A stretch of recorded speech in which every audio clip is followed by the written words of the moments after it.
Okay, Bethany, when you hear the word entitled, what do you think of? Maybe it's a particular person or a family, or maybe it's an entire generation of people. But all in all, entitlement does not paint a pretty picture at all. And entitlement is something that we'll all run into at some point or another. So how do we respond when we see it? And then more importantly, how do we prevent entitlement from creeping into our behavior? It's coming up on the Hopecast. Hey, I'm Steve. I'm the Gen Xer. And I'm Bethany. I'm a millennial. We used to do morning radio together, but now we're podcasting. And despite being at different life stages, we're passionate about sharing ways to live out our faith in Christ. And we have a lot of fun too. So whether you're old school or new school, you're going to find hope here. Let's get started. Okay, welcome in, Hope Dealers. We are back for another Steve and Bethany's Hopecast. Glad that you're here. And I'm telling you, I'm on fumes today. Okay, I'm telling you. Running on empty a little bit. I kind of am. I feel like I'm just kind of in the fog a little bit mentally. I spent literally 1,100 miles behind the wheel over the last 3 days. Why? Because, we're taping this on a Monday. Right. Okay. So on Friday, I had a high school football playoff game that I did, and that was 3 hours away from here. Okay. So then I did that game, traveled home, and then got up crazy early the next day and drove 6.5 hours for a boys trip with me and my two sons. Fun. Down to Baton Rouge for an LSU Tigers game, which is kind of our thing. We do one time a year, and it was a lot of fun. It was the first time the little one had gotten to go. So I'm just kind of mentally I can't hardly see straight sometimes. Was this a night game too? It was because and you spent the night. Right, we spent the night there in Baton Rouge. So Okay.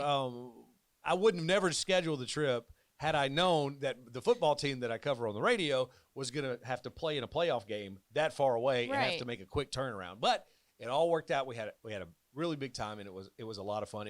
I got a chance to introduce my youngest to football. I was going to say, did he enjoy it? Because is he 7? He's right? 7, yeah. Did he have a fun time with it, or was he able to kind of connect to it, or no? He really did, and I was kind of concerned. Right. Because he has not really shown a whole lot of interest in football. In fact, we would try to sit down in front of the TV and me kind of tell him, okay, here's what's going on. Well, that would last for like 30 seconds. Right, And he's up and he's doing something else. Yeah. And so I'm thinking that can't happen when we go to the stadium.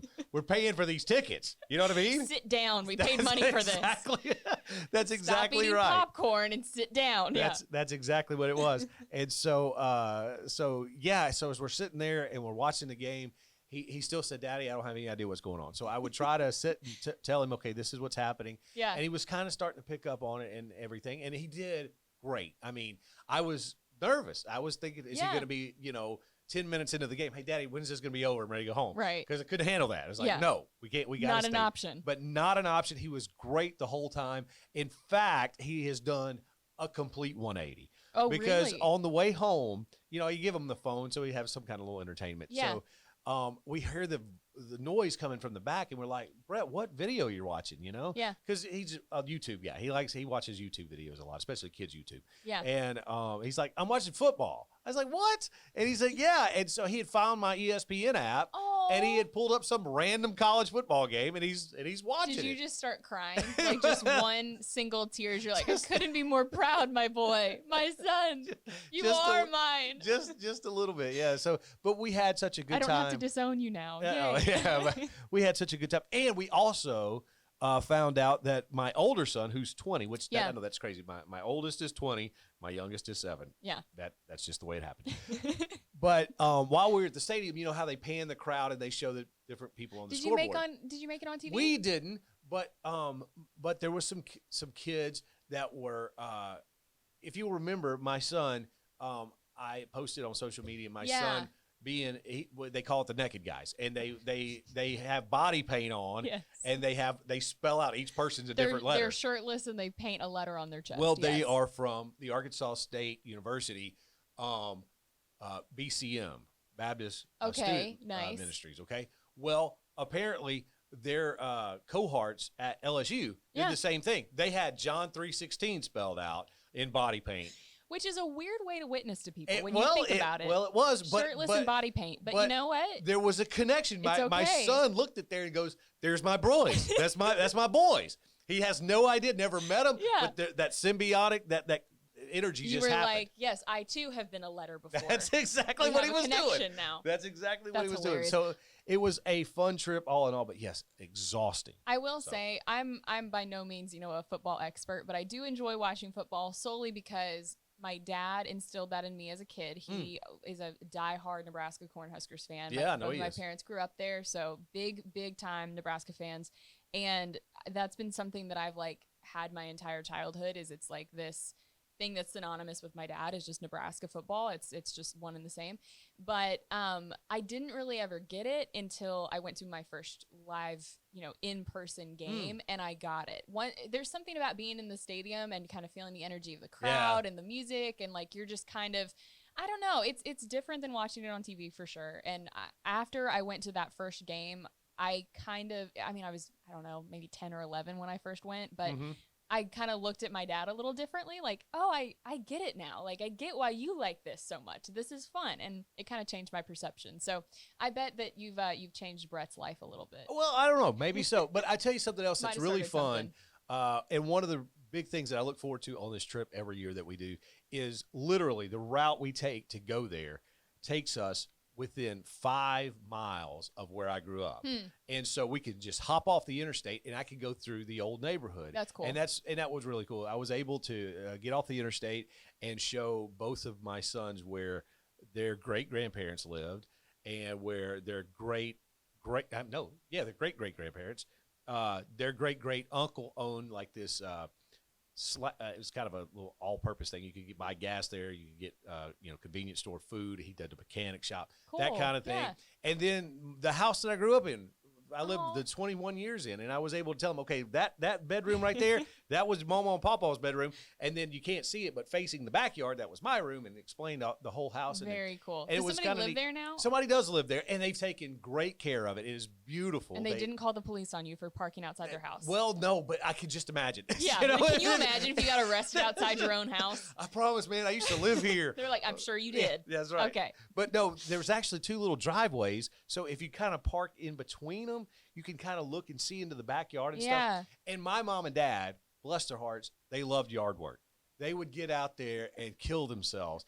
And the person who owns it now does the same thing. It's immaculate. Cool, it really is. Yeah. They have just taken care of it. I'm like, both of my parents, who are both gone now, they would be so proud and so thrilled that the house that they, spent so much time in, for 45 years or something, is still up and is being as taken good. care Yeah, of. being taken care of and is as nice as it ever was. So that's really sweet. Yeah, I so like that. that was kind of the heartwarming part of the trip and everything. So and then you made really it back long drive and you're fine. Made it back long drive. We're all good. So as we get started today, we're going to be talking about entitlement. And I think when we talk about entitlement, I think my generation as being, the Gen Xers, we look at you, the millennial, and we just say, You're the people, problem. it is your problem because you guys are the ones that you never had to, dial a rotary phone. Right. You don't know what it's like to live without internet. Right. You don't know what it's like to actually have to go and grab like an encyclopedia book and put it on the table and or do a research. Yeah. Or dictionaries. I didn't even think of that. That's exactly right. And you didn't never have to learn how to write in cursive. That whole thing. That's not true. Completely. But that is, TJ's laughing, but that is exactly what the attitude and perception is, that you are, in a word, people my generation look at yours and think, you're soft. You're soft. Wimps. Softies. That's exactly what because you think. As we all know too, dialing a rotary phone is the biggest way to build character in a person. Well. There's nothing like this motion, just circular, that can really just transform someone. No, so okay, I'll take that with absolute truth, because I do think that yes, my generation millennials, we do have that reputation. In preparation of this episode, because we talked about entitlement and what that looks like, I decided to do a little bit of research, and by that I mean I Googled one thing. Of course you did. And I just Googled who is the most entitled generation, or what is the most entitled generation, and I got a lot of conflicting results, because some articles were basically saying Gen Z, which is the generation after me.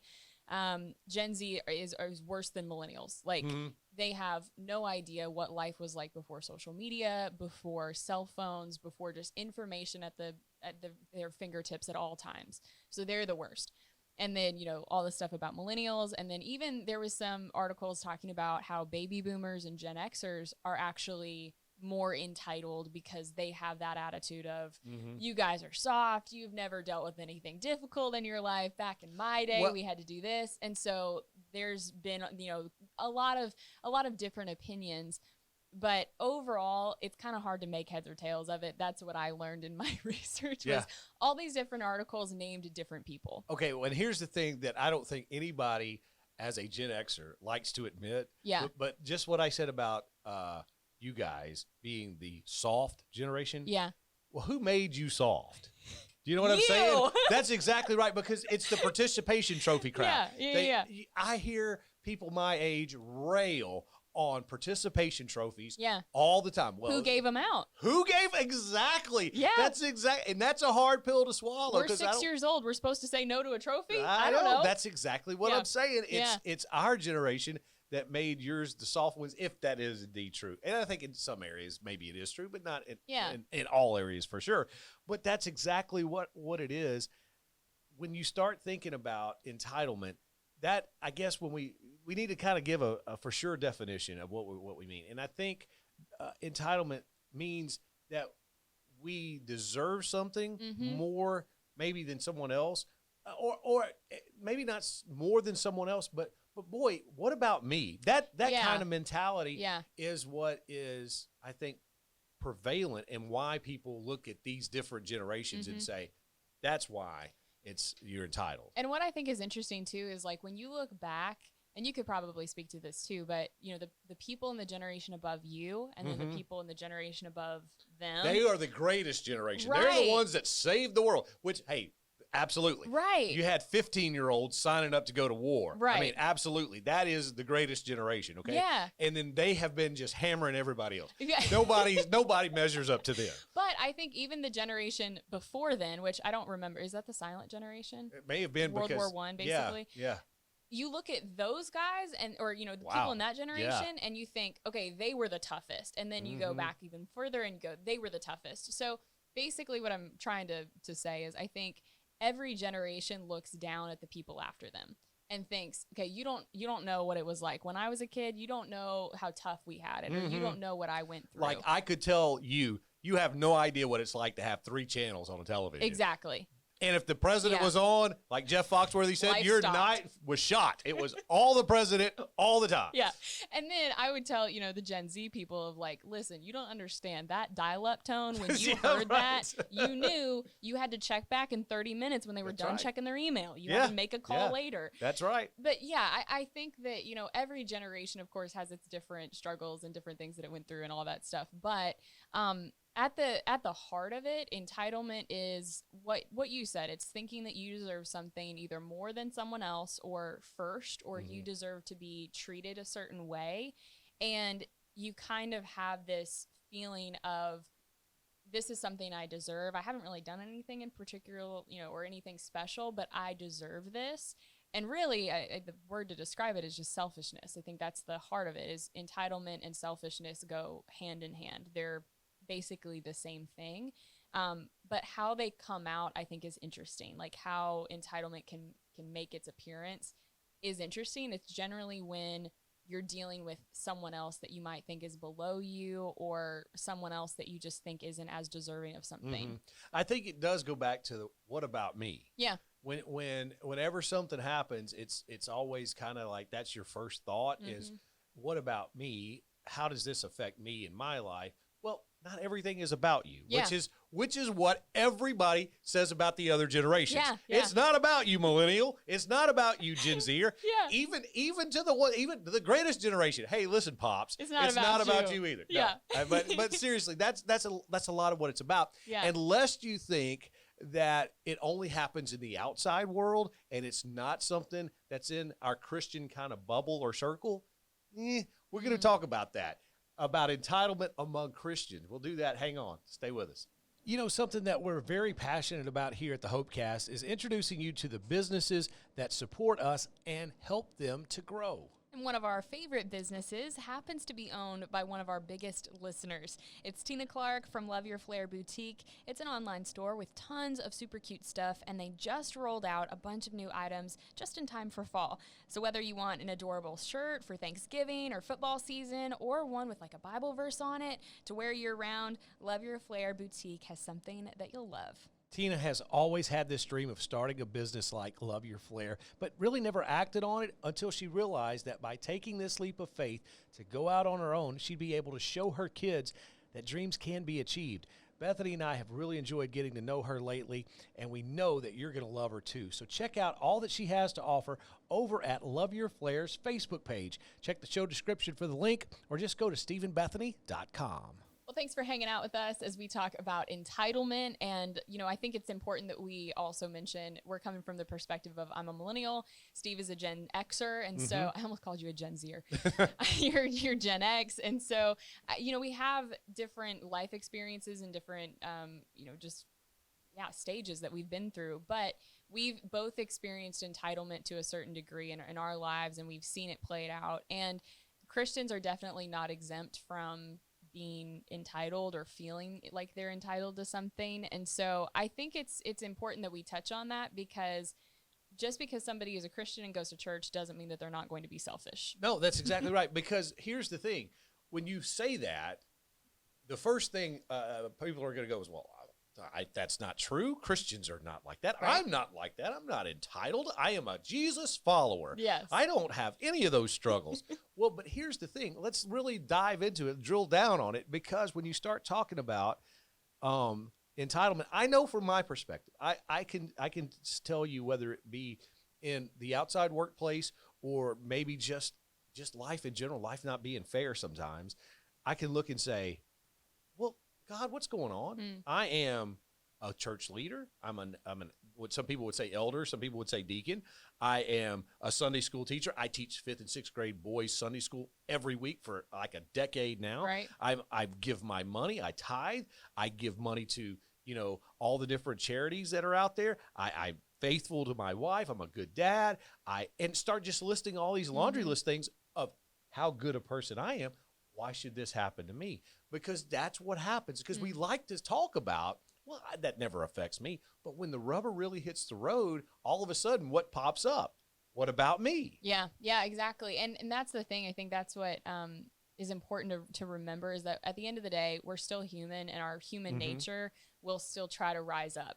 Even if we are as faithful in church and faithful to read our Bible and faithful in prayer as we can possibly be, there's still going to be that battle between our flesh and our just human desire and sinful nature, and then being a new creation in Christ and trying to honor the Lord in everything that we do and how we act. And I think, of Paul's words where he talks about, I do the things that I don't want to do. That just perfectly encapsulates the struggle of being a Christian, is being dedicated to, to the church body, to the word, and trying to represent Christ in all that we do.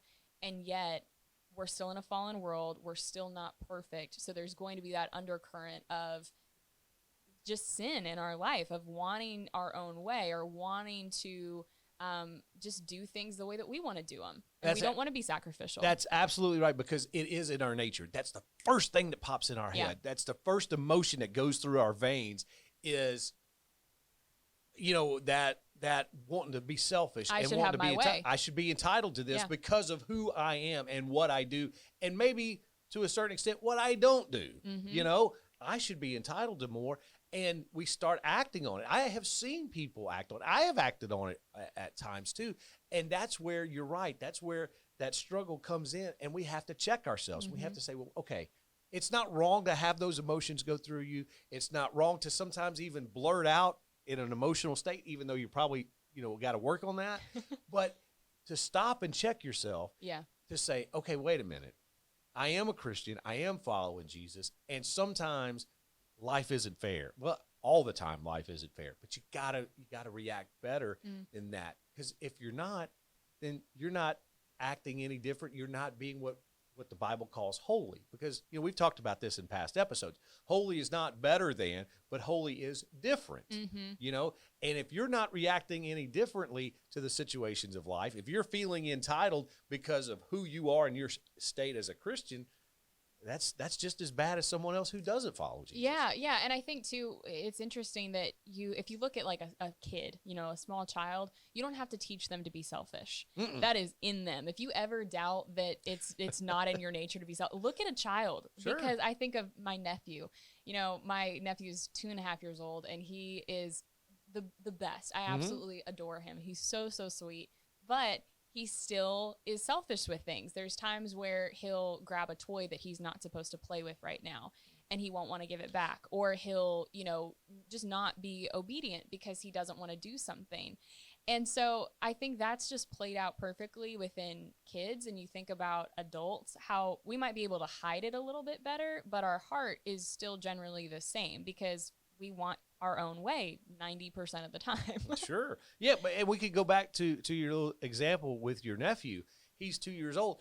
He's placated to by all the adults in his life. Yeah. They just let him do everything. Now he's got like the little baby sister that's there. Baby brother, I'm sorry. Baby brother that's there. And now all of a sudden, you mean I can't take this toy that I want to take all the time? Yeah. You let me do it in the past. This is my toy. Yeah. I don't have to share it with anybody else. But there's your entitlement. And I think too, we've talked kind of again in the past about just our identity in Christ. And I think when we develop an attitude of entitlement based on who we are, like, whether we have a really good job and we're respected by other people in that arena, or maybe we are kind of high profile in other areas or whatever, if that becomes our identity and we start demanding special treatment because of that, and we call ourselves Christ followers, we really need to check our heart, because you're putting more value on your title as a CEO or as a fill in the blank versus just being a Christ follower and saying, hey, I'm here to serve and I'm not here to get my own way. I have a tremendous real world example of that. I'm glad you brought that up because outside of the state of Arkansas, this name's not going to mean anything to anybody, but the name Paul Eels. He was a legendary sportscaster here. And more than that, he had this reputation of being just a great human being. And I was a young guy getting started trying to get involved in sports broadcasting and in broadcasting in general. And I was up covering a ball game up at a university. And here comes Paul Eels. I mean, it's the man. Legend, he's the legend. Yeah. And he's walking in. And he's visiting with people and saying hi and whatever. And the game happens. And in post-game, that's when you really kind of see people at their most real, because the crowd is left and it's just, the working schlubs taking stuff down and packing gear away and, everything. And as we're packing stuff away, here's Paul Eels, who makes a ton of money and who has a great reputation as being the legend.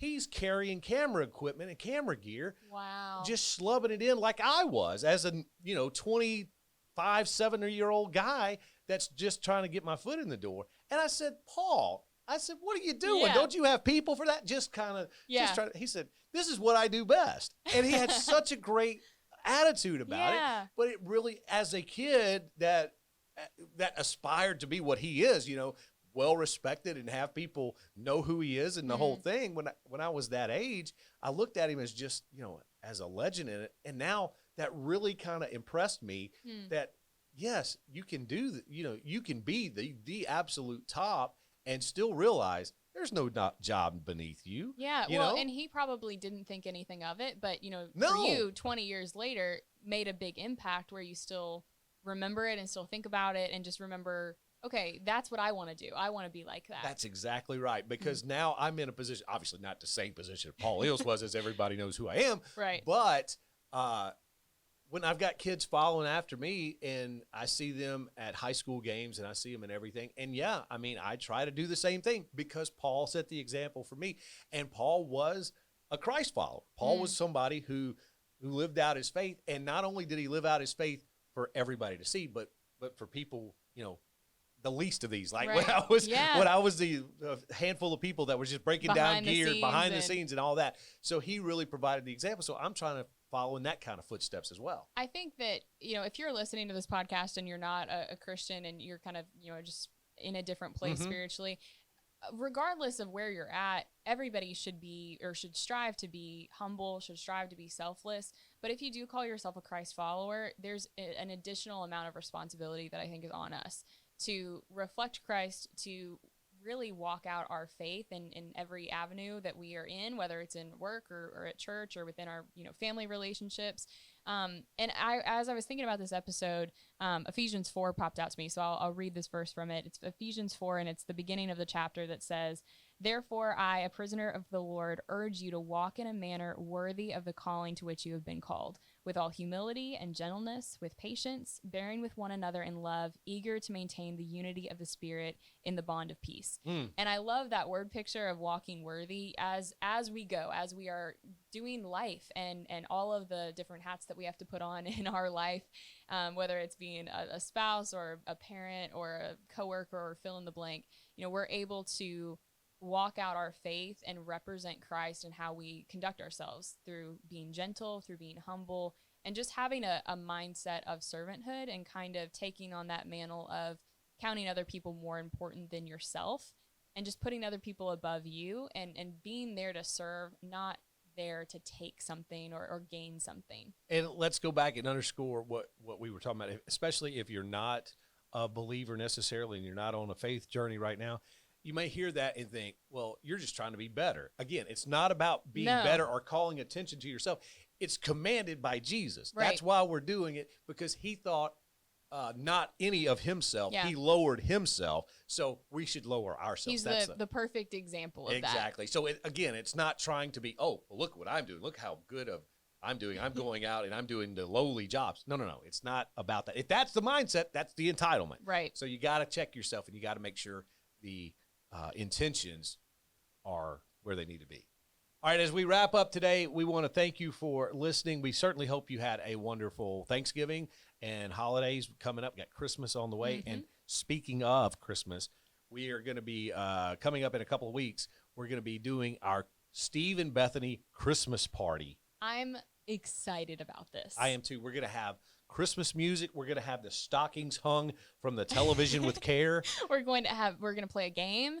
Also, too, this year we're going to try and put maybe a fire on the screen, but maybe a smaller fireplace. Last year it looked a little aggressive. We realized that. So a smaller fireplace that's a little bit more cozy and less Honestly, I'm surprised someone didn't call the fire department thinking Steve and Bethany are trapped in a building on fire. Seriously, it looked a little aggressive on screen and we didn't realize it. It did a lot. We're going to tone it down this year. We're just going to tone it down. Just back it down. Yeah. So that's in 2 weeks or 3 weeks. I can't think of it right now. But anyway, do it at some point. I'm so excited. We're going to do it soon. It'll be released Christmas week, whenever that matches up for when you're listening to this. But next week, I do know next week, we're going to be talking about joy. And joy is different than happiness. Because I think a lot of people, Christians included, conflate the two. And really, there's a difference. So we're going to go through that and pick out what exactly is joy and what exactly is not. We're going to be talking about that next week. I want to say a big thank you to Blue Stream Media. They are the reason that we're able to do this podcast and record here. So if you have an event coming up, even a few months in advance, if you're looking to the future for weddings or church conferences or really anything ahead, we would encourage you to check them out for all your audio visual needs. Total pros. TJ has backups to the backups to the backups to make sure that your event will go flawlessly. So check them out, bluestreammedia.com. It's BLU streammedia.com. Got to say thank you to our girl Tina over at Love Your Flair Boutique. So many, and I hate using this term as a male, but it really is true. Super cute. Super cute. There's adorable. A lot of stuff that's over there, from T-shirts and hats that you can get customized. She's got earrings, aprons, even some gift box stuff. I mean, they really are pretty nice. And it's all down below in the show notes. Yes, and guys, if you're looking for something, you don't know what to do for your girl or your daughter in your life or whatever, check it out. Love Your Flair Boutique. If you'll use the promo code that we've got down there, you'll save some money. So check that out as well. And we also want to say thank you to all of our patrons who help us every single week through this podcast, because not only do they encourage us, but they pray for us, they give us show ideas, and they give us all kinds of feedback. They're just kind of our community. Yeah, you know? really. It's a really a great group of people that are dedicated to this podcast and are just super encouraging to us. So if you want to be a patron, you can join. Tiers start at just $5 a month. Click the link down in the show notes. Yeah, and we do have a lot of fun with those folks, and we are so thankful for each one of them as well. So we would love for you to join us. And I can't think of anything else. I think that's it, right? I think that does it. I think it does it. So thank you for listening. Tell a friend. If this podcast is at all, blessed you or encouraged you or made you laugh or made you think or any of those, please recommend us to your friend. Because, look, this is the time of year people have more downtime probably than any other time of the year. So I know podcast rates spike up because people are trying out new things. So if you have some friends that are in the podcast, please let them know about the Steve and Bethany's Hopecast. Yeah, for sure. Because, really word of mouth, I think, is the best advertising that we could ask for. So like Steve said, if this podcast has been encouraging to you, be sure to recommend it to a friend. And until then, we'll talk to you next week. Thank you, guys. Good night, Olive Branch. Bye, y'all.